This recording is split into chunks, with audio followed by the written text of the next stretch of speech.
O milagre que mudou a vida de Renato. Renato tinha apenas 9 anos quando os médicos deram o veredito que abalou sua família: coproporfiria hereditária, uma doença rara e dolorosa que afetava seu fígado, causando crises de dor insuportável, fraqueza extrema e até risco de danos neurológicos. Os remédios aliviavam pouco, e os custos dos tratamentos consumiam todo o salário de seu pai, um mecânico honesto que já não sabia mais o que fazer. Sua mãe, dona de casa, passava noites em claro, orando em silêncio enquanto o filho se contorcia de dor no quartinho apertado da casa simples onde moravam, na periferia de São Paulo. Meu Deus, até quando? Sussurrava ela, com lágrimas escorrendo pelo rosto, enquanto Renato, pálido e frágil, segurava sua mão com força. Foi então que a vizinha, Dona Maria, uma irmã da congregação cristã no Brasil, bateu à porta com um prato de comida e uma palavra de consolo. Irmã, por que vocês não vão na reunião conosco? Perguntou, com aquele jeito sereno que só quem confia em Deus tem. Lá, o Senhor ouve e responde. Eu já vi coisas que nem médico explica. O pai de Renato, cético mas desesperado, aceitou o convite. No domingo seguinte, entraram na pequena sala de reuniões da CCB, um lugar simples, sem luxo, onde os irmãos e irmãs, vestidos com modéstia, cantavam hinos à capela, com vozes que pareciam sair do coração. Não havia instrumentos, nem palmas, nem show, apenas a pureza da adoração. Renato, mesmo fraco, sentiu algo diferente ali. Uma paz que não entendia, mas que o envolveu. O ancião, um homem de cabelos brancos e voz firme, dirigia a reunião com simplicidade. Ele leu a Bíblia, falou sobre a fé que move montanhas, e então pediu que quem tivesse algum pedido levantasse a mão. O pai de Renato, envergonhado, hesitou, mas a mãe, com coragem, se levantou. Irmãos, peço oração pelo meu filho. Os médicos dizem que não tem cura, mas eu sei que para Deus nada é impossível. Os irmãos se aproximaram. Mãos se estenderam sobre a cabeça de Renato enquanto orações fervorosas subiam ao céu. Alguns choravam. Outros, com voz trêmula, clamavam: Senhor, tem misericórdia. Renato fechou os olhos e, pela primeira vez em meses, sentiu uma esperança estranha no peito. Filho, você acredita que Jesus pode te curar? Perguntou o ancião, olhando nos seus olhos. Renato, com a voz fraca, respondeu: Eu quero acreditar, irmão. Então creia. Disse o ancião, com convicção. A fé é como uma semente. Se você plantar, Deus faz crescer. Naquela noite, Renato dormiu sem dor. Pela primeira vez em semanas, acordou sem náuseas. Os dias passaram, e as crises, que antes vinham toda semana, simplesmente não voltaram. Os exames, que antes mostravam alterações graves, começaram a apresentar melhoras inexplicáveis. Os médicos, surpresos, disseram que era uma remissão espontânea, mas Renato e sua família sabiam a verdade. Um mês depois, na reunião de testemunhos, Renato se levantou, com as pernas ainda um pouco trêmulas, mas com um brilho nos olhos que não tinha antes. Irmãos, eu vim aqui para dizer que Deus me curou.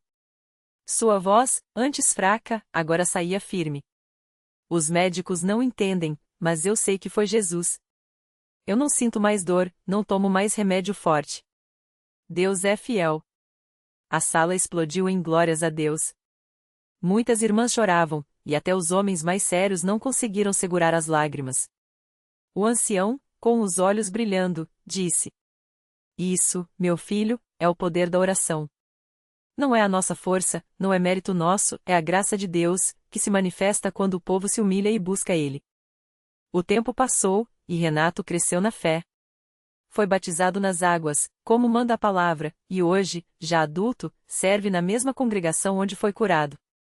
Ele aprendeu que a fé não é só para os momentos de desespero, é para todos os dias. Que Deus não precisa de grandes templos ou shows para operar, mas de corações sinceros. E que, na simplicidade da congregação cristã no Brasil, onde não há espaço para vaidades, o Espírito Santo age com poder. Sempre que alguém pergunta como ele foi curado, Renato sorri e responde: Não foi um milagre qualquer. Foi um milagre de fé, oração e obediência. Deus não mudou, ele sempre foi poderoso. O que mudou fui eu, que aprendi a confiar nele de verdade. E assim, entre hinos cantados sem instrumentos, a Santa Ceia partilhada com reverência e os testemunhos dados de pé, a história de Renato se tornou mais um sinal de que, onde há um povo humilde e fiel, Deus continua fazendo o impossível. Porque, afinal, como dizem os irmãos da CCB, Deus é Deus e Ele não falha. A notícia da cura de Renato se espalhou pela pequena cidade como um vento suave, mas persistente. Não foi por meio de redes sociais ou anúncios chamativos, mas através daqueles que viram com seus próprios olhos, os irmãos da igreja, os vizinhos que antes o viam mancar pelas ruas, os médicos que, atonitos, confirmaram a restauração total dos nervos e músculos de sua perna. Até mesmo a fisioterapeuta que o acompanhava há anos, uma mulher cética que nunca havia pisado em uma igreja, foi até a congregação depois de examinar Renato pela última vez. Ela não sabia explicar. Não havia explicação médica.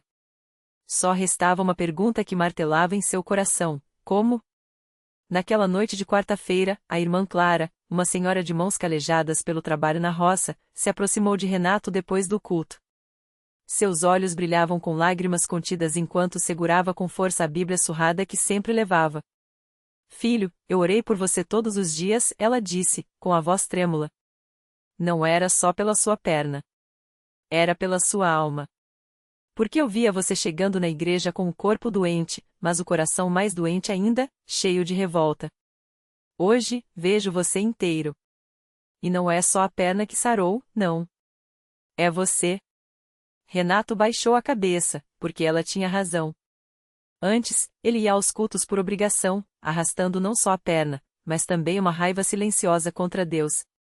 Porque eu? Perguntava-se. Mas foi na simplicidade daqueles encontros, onde não havia holofotes nem palmas, que ele aprendeu a ouvir. Não eram palavras bonitas que o tocavam, mas a sinceridade daqueles irmãos que, sem saber, carregavam suas dores juntos.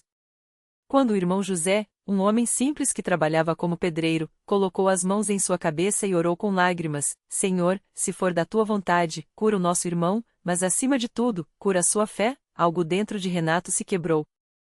Não foi na hora. Não foi com fogos ou emoções fortes. Foi como uma semente plantada no silêncio, que só brotou quando ele menos esperava. Agora, meses depois da cura, Renato não era mais o mesmo. Não só porque caminhava sem muletas, mas porque sua vida tinha um propósito novo. Ele começou a visitar os doentes do bairro, não com palavras vazias, mas com a mesma paciência que tiveram com ele. Levava a eles não só orações, mas também a certeza de que Deus não havia se esquecido deles. E quando perguntavam como ele tinha tanta convicção, Renato respondia com um sorriso. Porque eu já estive no lugar de vocês. E se Deus fez por mim, pode fazer por qualquer um. Não é questão de merecer. É questão de confiar. Um dia, um jovem chamado Lucas, que havia perdido a visão em um acidente de trabalho, foi levado à igreja por sua mãe. Ele chegava cheio de desespero, dizendo que não aguentava mais viver nas trevas. Renato se aproximou, sentou ao seu lado e contou sua história. Não como um pregador, mas como alguém que entendia a dor. E quando o culto terminou, e os irmãos se reuniram em círculo para orar por Lucas, Renato segurou sua mão e disse: Irmão, não peça só pelos seus olhos. Peça para enxergar a vontade de Deus. Porque às vezes a cura que a gente precisa não é a que a gente pede. Não aconteceu na mesma hora. Não foi como no cinema. Mas semanas depois, durante um culto de madrugada, enquanto os irmãos cantavam a glória a Deus nas alturas, Lucas abriu os olhos e viu. Primeiro, vultos. Depois, as faces dos que oravam por ele. E quando a luz da manhã entrou pela janela da pequena igreja, ele viu o mundo de novo, não só com os olhos, mas com o coração. A notícia se espalhou. Mais pessoas começaram a vir. Não atrás de milagres, mas atrás daquilo que os fazia possíveis, um Deus que ouve, uma fé que persiste, e um povo que não desiste de acreditar, mesmo quando tudo parece perdido. E assim, naqueles bancos de madeira simples, entre hinos cantados à capela e testemunhos dados com lágrimas nos olhos, a congregação cristã no Brasil continuava sendo o que sempre foi, um lugar onde o impossível se torna real não pela força dos homens, mas pela fidelidade de Deus. Porque, no fim das contas, os milagres não são para engrandecer ninguém, mas para mostrar que, mesmo nos dias mais escuros, quando tudo parece sem saída, Deus está ali. E Ele não falha. Nunca falhou. nunca falhará. Naquela mesma semana, uma mulher chamada Maria chegou à igreja arrastando os pés, o rosto marcado pelo cansaço de anos lutando contra uma doença que os médicos já tinham desistido de tratar. Ela não vinha buscando um espetáculo, mas um pouco de paz. Havia ouvido falar daquele lugar onde as pessoas oravam com uma fé que não se dobrava, onde os irmãos se abraçavam como família e onde, diziam, Deus ainda fazia o que só Ele pode fazer. Maria sentou-se no último banco, quase encolhida, como se quisesse passar despercebida. Mas não passou. Uma irmã se aproximou, colocou a mão em seu ombro e sussurrou, Deus te vê, minha irmã. E Ele não esquece de ninguém. Aquelas palavras simples foram como um bálsamo em sua alma ferida. Quando o culto começou, os hinos soavam como uma melodia de esperança. Maria fechou os olhos e deixou as lágrimas caírem. Não pedia cura, já tinha pedido tantas vezes. Agora, só queria forças para aceitar. Mas Deus tinha outros planos. No meio da oração, ela sentiu algo diferente. Não foi um clarão, nem uma voz do céu. Foi uma certeza profunda, como se alguém lhe dissesse no íntimo, levanta. Você não vai sair daqui do mesmo jeito que entrou. E então, sem entender como, Maria sentiu uma onda de calor percorrer seu corpo, como se mãos invisíveis estivessem tocando cada parte doente, cada dor que a acompanhava há anos. Ela abriu os olhos, assustada. Respirou fundo.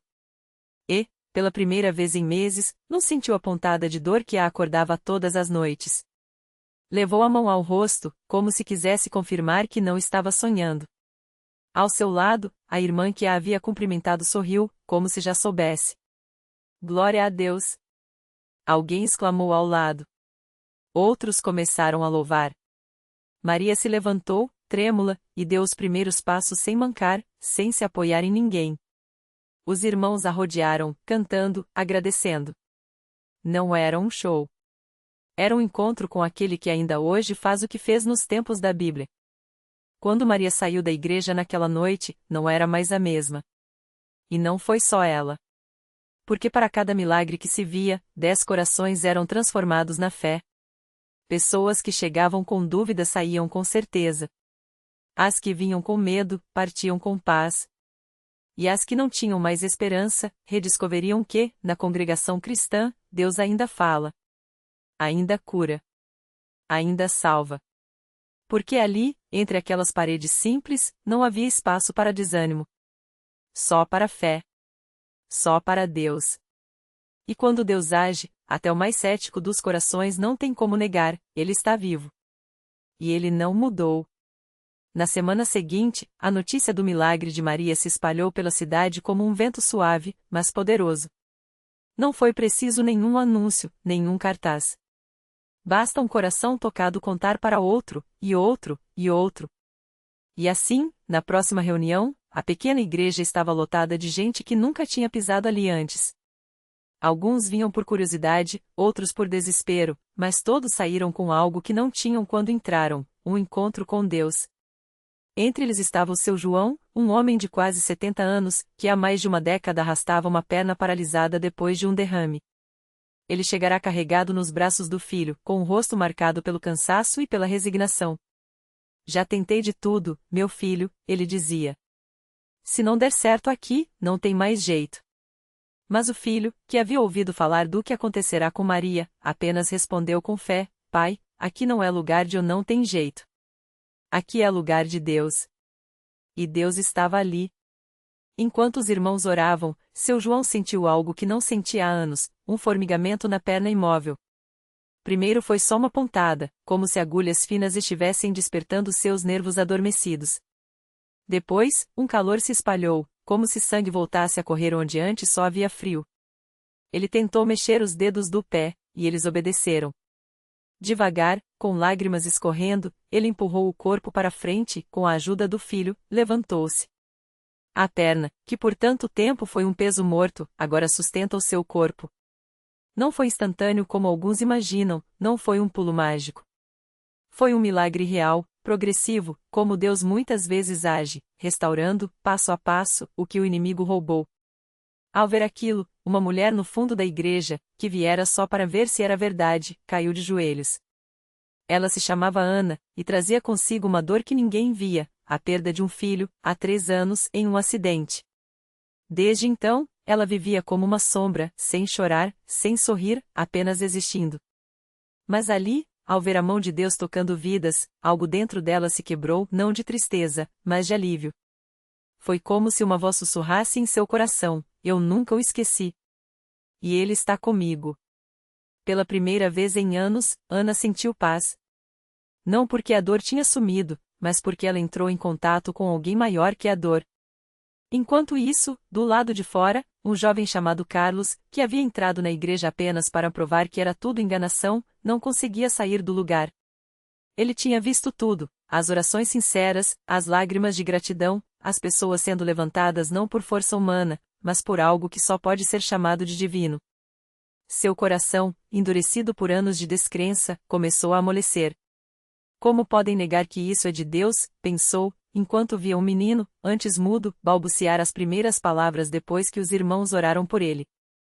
Carlos não teve coragem de ir embora. Ficou.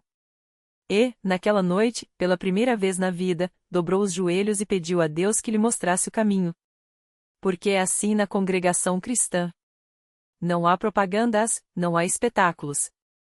Há apenas um povo simples, que crê em um Deus que ainda opera milagres. E quando Deus decide agir, Ele não escolhe só um ou dois. Ele toca multidões. Alguns recebem cura no corpo, outros na alma. Alguns são libertos de doenças, outros de culpas. Mas todos saem diferentes. E assim, semana após semana, a igreja continuava cheia. Não por causa de um pregador famoso, não por causa de promessas vazias, mas porque ali, entre aqueles bancos de madeira e aquelas paredes sem luxo, as pessoas encontravam o que o mundo não podia dar: um Deus vivo, que ouve, que vê, que restaura. Um Deus que, assim como nos dias de Jesus, ainda passa fazendo o bem. E quem já viu, sabe, uma vez que Deus toca uma vida, nada volta a ser como antes. Naquela mesma igreja de paredes simples, onde o cheiro de madeira antiga se misturava ao perfume das flores colocadas no altar, uma mulher chamada Marisa entrava pela primeira vez com o coração apertado pela dor. Ela tinha ouvido falar de curas, de vidas transformadas, mas sua fé era pequena, quase como uma chama tremendo no vento. Seu filho, Lucas, de apenas 7 anos, estava há meses lutando contra uma doença rara que os médicos não conseguiam entender. Os exames mostravam pior a cada semana, e as palavras dos especialistas eram sempre as mesmas: não há mais o que fazer. Marisa sentou-se no último banco, com Lucas no colo.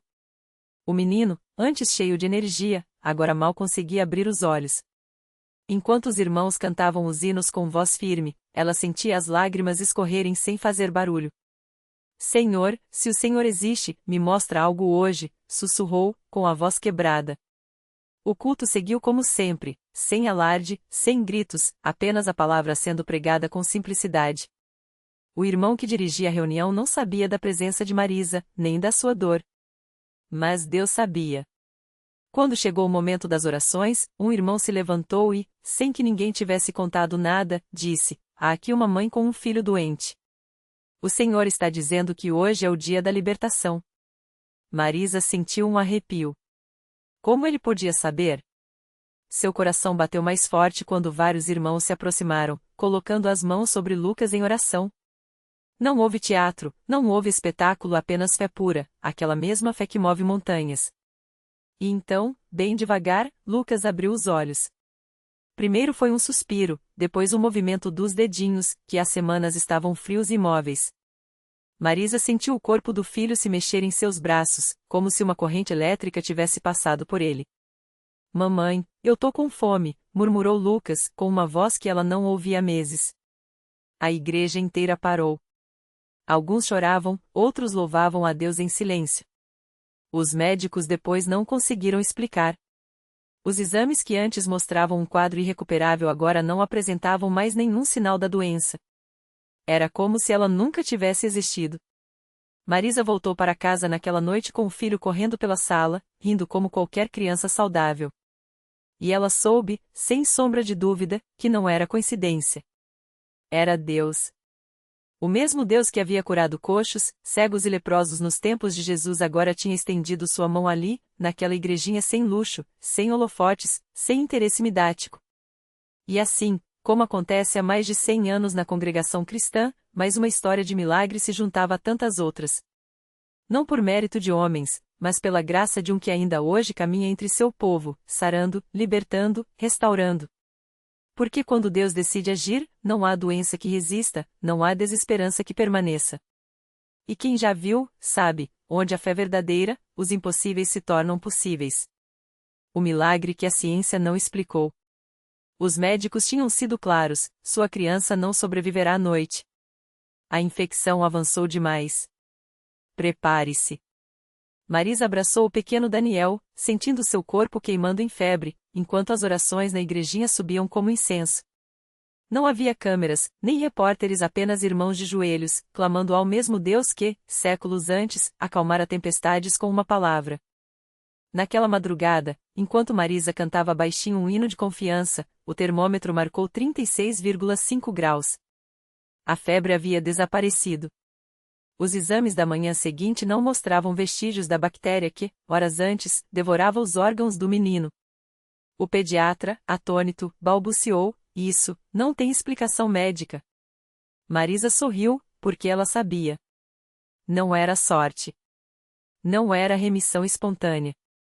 Era a assinatura de um que ainda hoje escreve histórias com finais que a lógica não prevê. A lição que ficou. Anos depois, Daniel, agora um adolescente que corria pelo mesmo pátio da igreja, perguntou à mãe: "Por que Deus me curou e outras crianças não?" Marisa o abraçou e apontou para o céu: "Filho, não sabemos todos os porquês dele. Mas sabemos que, enquanto houver fé, haverá milagres, seja a cura que vemos, ou a força para suportar o que não entendemos." O verdadeiro milagre não é só o corpo sarado, mas o coração que, mesmo na dor, escolhe confiar. E assim, entre as paredes simples daquele templo, mais uma família aprendeu: Deus não mudou. Ele ainda seca lágrimas, ainda fala ao vento, ainda transforma cinzas em aleluia. Não porque mereçamos, mas porque Ele é bom e a bondade dele não depende das nossas circunstâncias, mas da sua natureza, que nunca nos falha. Aqueles que semeiam em lágrimas, com canto de alegria colherão. Salmo 1, 2, 6, 5.